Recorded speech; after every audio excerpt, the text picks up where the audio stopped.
Hey folks, welcome back to Gaming Garbage, where we take a look at games and about the gaming news in the industry, and of course, stream for fun. Today we're doing a state of gaming. These are deeper dives, and I don't have these all the time, but these look into kind of a deeper aspect of the gaming industry. And this time we're talking about, well, what AAA has built is now breaking under its own weight. So we all know that live service today has been a massive money machine. We know that Take-Two, EA, Epic, Activision, and Blizzard, Bethesda now as well, Bungie, Halo Studios, Ubisoft, Square Enix, Capcom, they're all getting into kind of like this live service microtransaction machine with season passes and whatever, and the kind of the DLCs we used to see. We don't really see them as much as we used to. Some of the biggest games, well, they've hit over $1 billion in revenue. Not necessarily profit, but in revenue, which is crazy. And just to name some, Rocket League is $1 billion now. Helldivers 2 is $1.3 billion. Black Desert is $2.1 billion. Black Ops 6 was roughly over $2 billion. Overwatch 1 and 2 is over $3 billion. We're also looking at Apex Legends at 3.4, Roblox 3.6, Rainbow Six Siege at 3.8, and Fortnite at $40 billion. Let me say that again, $40 billion. It's unbelievable how much money that game has made. And so again, if you hit it right, if you get the right formula, if you can keep the players enticed, you can make an insane amount of money.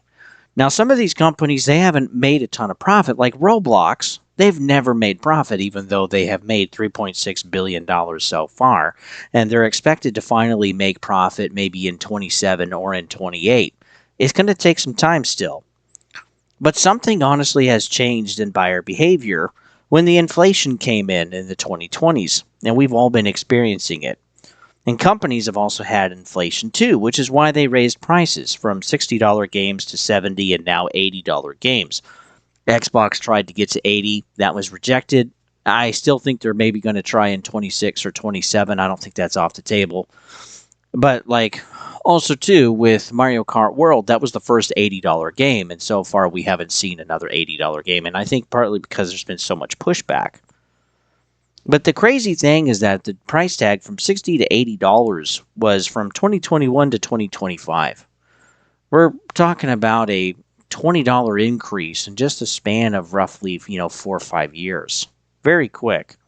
Console prices too have also gone up. Also, the gaming services like PlayStation Plus have Game Pass. Sometimes they've gone up multiple times in the same year. We've also had the 5090 that started out at $2,000, but boy, that didn't last for long. That went up pretty quickly. We also have pretty much every other piece of hardware now being affected by OpenAI and the AI race, not just in the United States, but around the world. And when we take a look at these companies, their profits really aren't that good, and they're not in a great financial position like you would expect. Many show a decline due to raising costs and also less buying from consumers. And this is even affecting EA and Nintendo and Bungie, and you can see that. If you're curious in a video, I'll leave that at the end screen, talking about how there's just not enough profit there. There's also more competition in the market, so there's smaller studios and independents, as there always has been, but there's a lot more of them. When we take a look at the current kind of engines to build video games, well, they're making things easier. There's also kind of some more money around. AI, to a degree, is also going to make it easier to actually make some video games.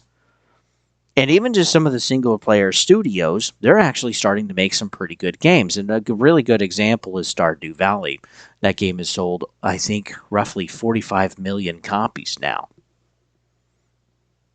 Also, too, some of these smaller studios and independent ones, and they'll take the chance at getting into this live service game. So it's not just the big dogs anymore. It's also been, of course, for the last few years, some of the smaller companies. So we've had the Finals, we've had Concord, we've had Veilguard, which was supposed to be a live service game.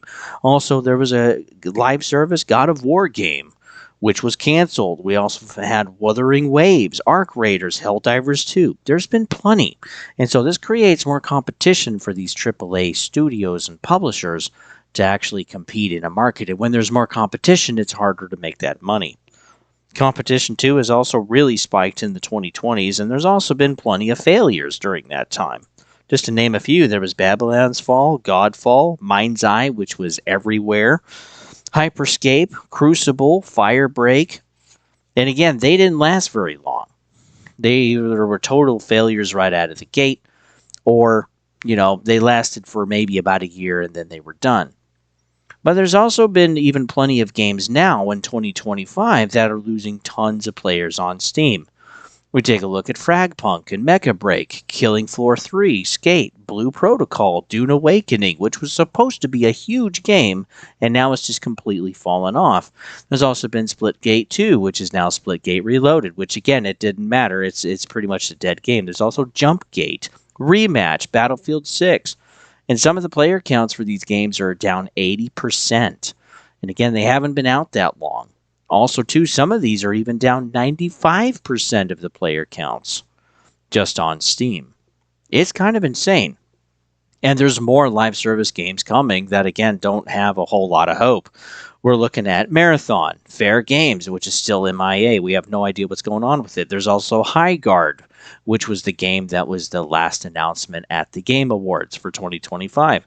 There's also Division 3, which I think some will actually, enjoy that game or like that game. But again, it's just going to be, I think, more of the same.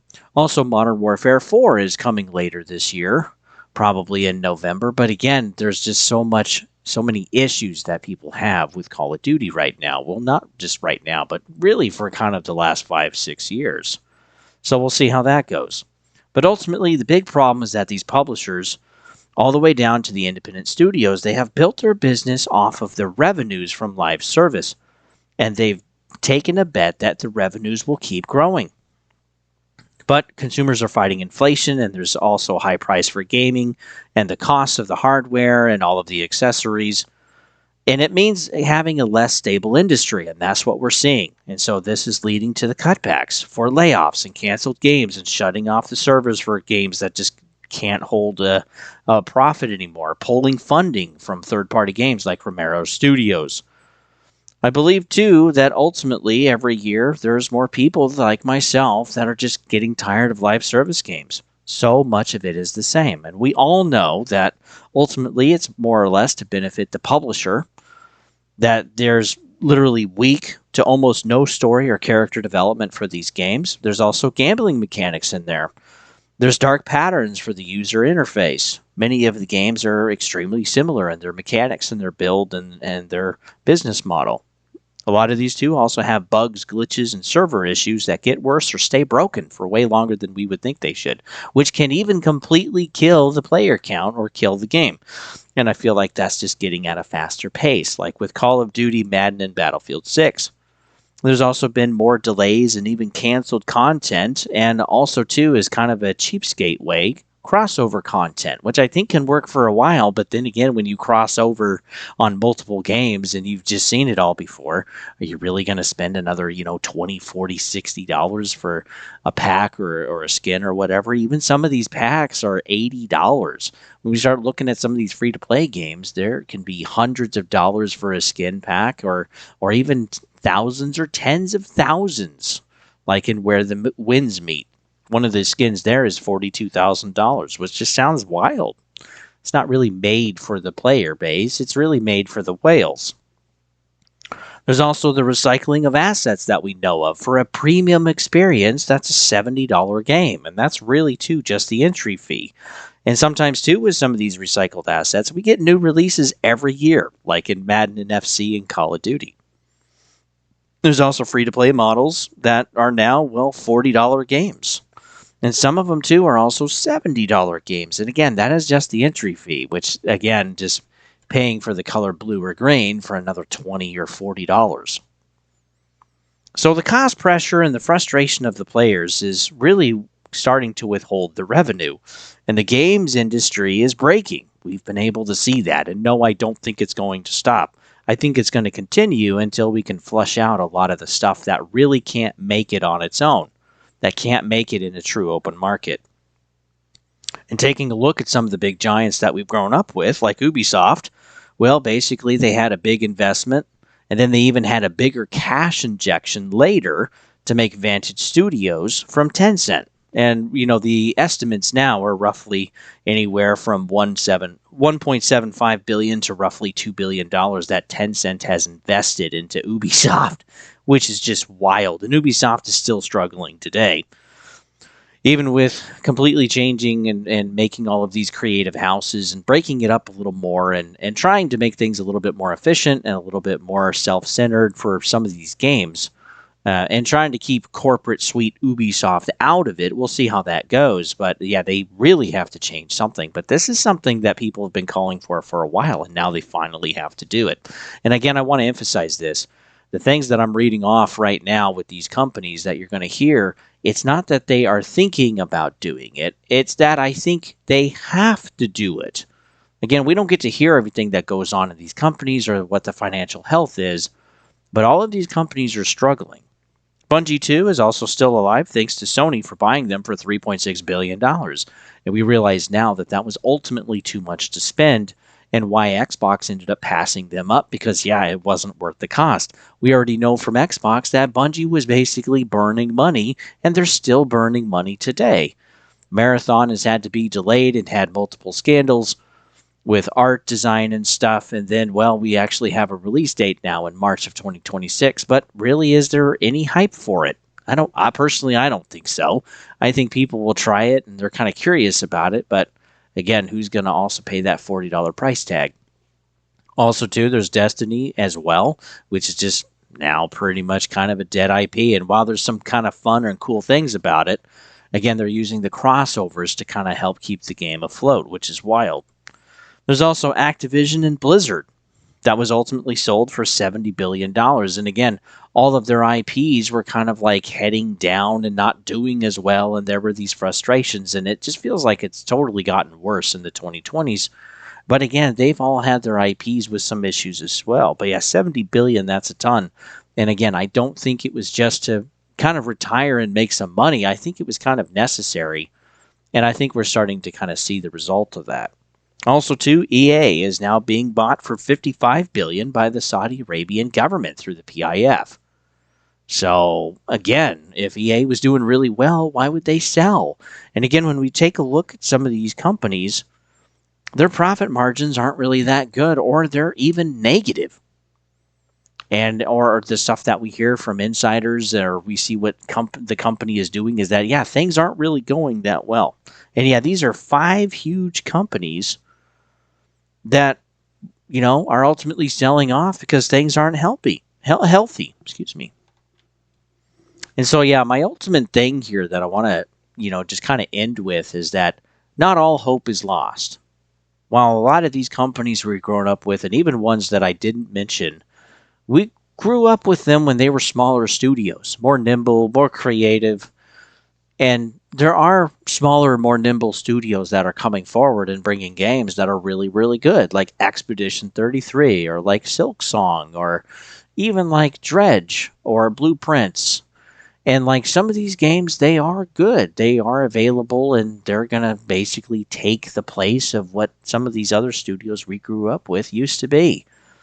And the big ones like EA and Ubisoft and Activision, well, they're basically lumbering titans now, and they're breaking under their own pressure because, again, since 2015 to today, the entire AAA industry almost has been built on just live service and microtransactions, nickel and diming you as far as they can.